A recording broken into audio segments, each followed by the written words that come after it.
कोई यहाँ सीना चीरे दिखाए, लेकिन छात्र अगर भूखा है उसको सुनने वाला कोई नहीं है तो फिर देखने को पड़ता है कि सीना में है क्या। इतना भी नहीं होना चाहिए, इतना भी दूर नहीं होना चाहिए कि हम लोग से संवाद ही ना हो। ठीक है, धन्यवाद। इस छात्र आंदोलन को लेकर सबसे ज्यादा जो युवा चर्चित में रहे और स्टार्टिंग में जिनका सबसे ज्यादा वीडियो वायरल भी हुआ और सरकार इनकी बातों को भी सुना, ऐसे युवा चंडी तिवारी हमारे बीच है।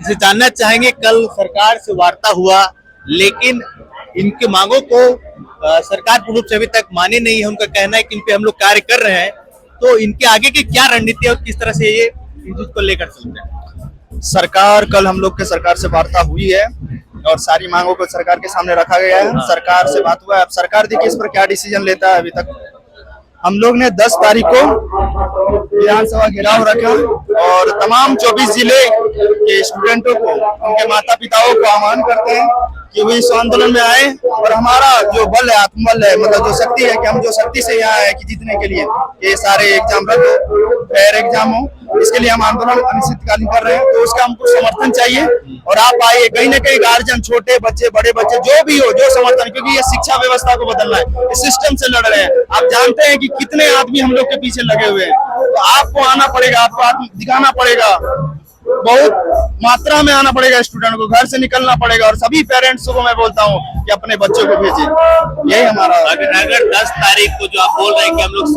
विधानसभा घेराव करेंगे, लेकिन अगर विधानसभा तक आप लोगों को पहुंचने नहीं दिया जाता है, प्रशासन के द्वारा पहले ही रोक दिया जाता है, तो आगे क्या आप लोग क्या रणनीति होगी, कैसे आप लोग?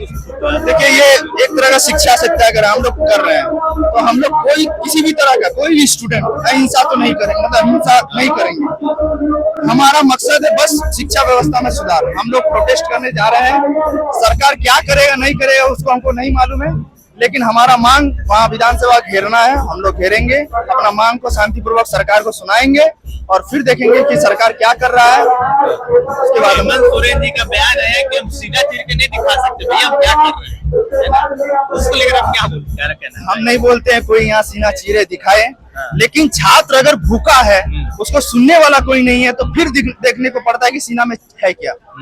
सीना में क्या है, एक छात्र अभी हॉस्पिटल में भर्ती है तो संवेदना सरकार में होनी चाहिए। स्टूडेंट देखना चाहिए कि स्टूडेंट कर क्या रहा है।